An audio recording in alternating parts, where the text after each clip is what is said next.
لیکن اگر توجہ آپ ادھر رکھیں گے ذکر کی طرف تو آپ پر بھی توجہ ہوگی ذکر والوں کی. ایک نظر پڑ گئی تو میرا بھی بیڑا پار ہے اور آپ کا بھی بیڑا پار ہے.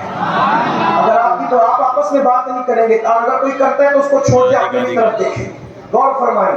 عرض یہ کر رہا تھا کہ حضور علیہ السلام نے جب آیت تطہیر نازل ہوئی تو ایک طرف سیدہ پاک کو بٹھایا, یعنی سیدہ فاطمہ الزہرا کو, ایک طرف مولا علی کو بٹھایا اور گود میں حسنین کریمین کو بٹھایا. اور اس کے بعد حضور علیہ السلام نے جو جملے کہیں, جو بات کہی ہے وہ سننے کے قابل. یہ تو آپ نے سنی رکھا ہے, اللہم ہؤلاء اہل بیتی, اے اللہ یہ میری اہل بیت ہے. پھر اس کے بعد آقا علیہ السلام نے فرمایا, عرض کی اللہ سے, جو ان سے محبت کرے تو ان سے محبت کرے, جو ان سے دشمنی کرے تو ان سے دشمنی کرے. پھر اس کے بعد ایک جملہ فرمایا, اے اللہ, توجہ, اللہ جانتا ہے لیکن امت کو بتانا ہے, اے اللہ یہ میرے خاص لوگ ہیں.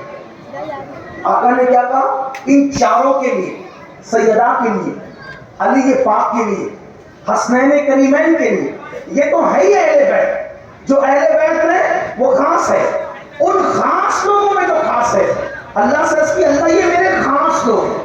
اب یہ خاص کا مطلب کیا ہے, خاص کس کو کہتے ہیں بھائیو؟ اگر آپ کو کسی بادشاہ کے پاس جانا ہے اور آپ کی رسائی وہاں تک نہیں ہے, اور سوچیے اس کا خاص آپ کے کون ہے؟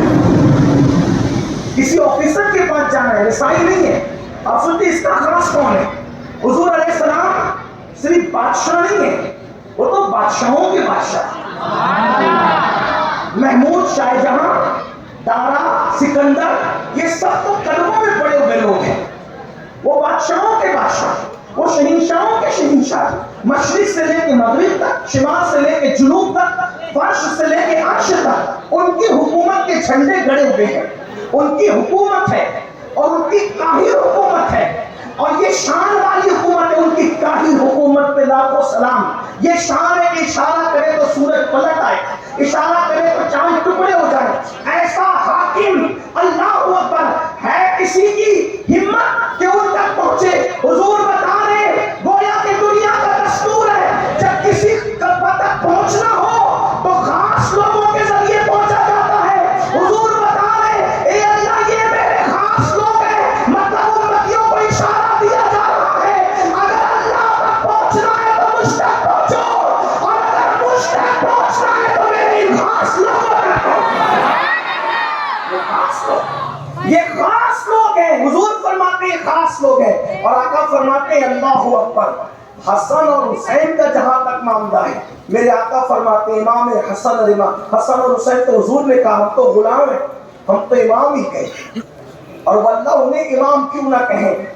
امام بخاری, امام مسلم, امام اعظم جن کی جوتیوں کے صدقے میں امامت پاتے ہیں, ان کو امام کیوں نہ کہیں جن کو حضور نے کندھوں پہ بٹھایا ہے. اللہ اکبر.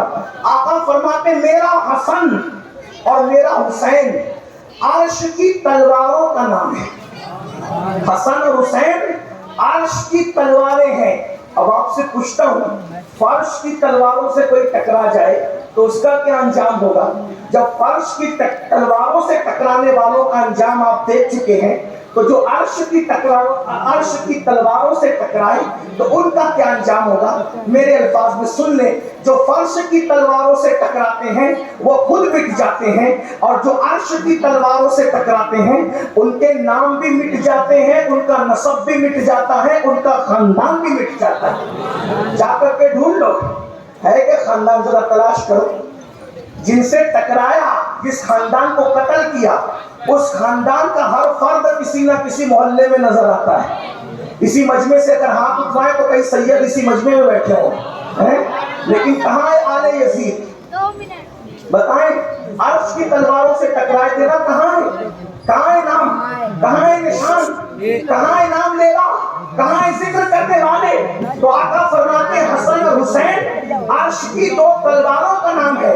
اور پھر اس کے بعد میرے آقا مصطفیٰ جان رحمت صلی اللہ علیہ وآلہ وسلم فرماتے ہیں احب اللہ من احب حسینا, کہ جو میرے حسین سے محبت کرے اللہ اس بندے کو اپنا محبوب بنائے.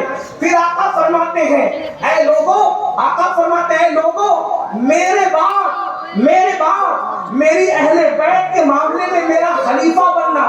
آقا فرماتے ہیں لوگوں کو خلیفہ بننے کا بڑا شوق ہے. حضور کہتے ہیں میرا خلیفہ بننا. کس معاملے میں؟ میری اہل بیت کے معاملے میں. خلیفہ کہتے ہیں نائب کو، یعنی جو کام اصل کرتا ہے اس کے اصل کے بعد وہ نائب کرتا ہے. آقا فرماتے ہیں میرے بعد میری اہل بیت کے معاملے میں میرے نائب بننا، میرا خلیفہ بننا. کیا مطلب؟ جیسے میں اپنی اہل بیت سے محبت کرتا ہوں ویسے تم بھی میری اہل البیت سے محبت کرنا. اور اللہ اکبر، یہ خلیفہ بننے کا حق اگر کسی نے ادا کیا ہے تو میرے رسول کے خلفائے راشدین نے ادا کیا ہے.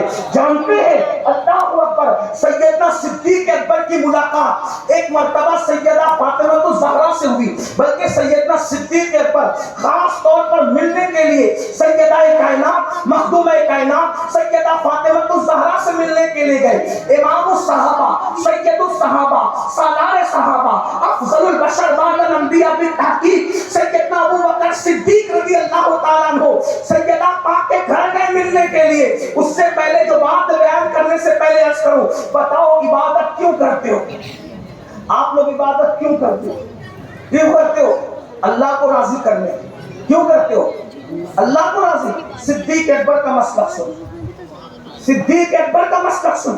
صدیق اکبر سیدہ سے ملاقات کرتے تو کہتے ہیں سیدہ، یہ دو حدیثوں کو ملا کے پڑھو. پہلی حدیث، سیدہ جتنی محبت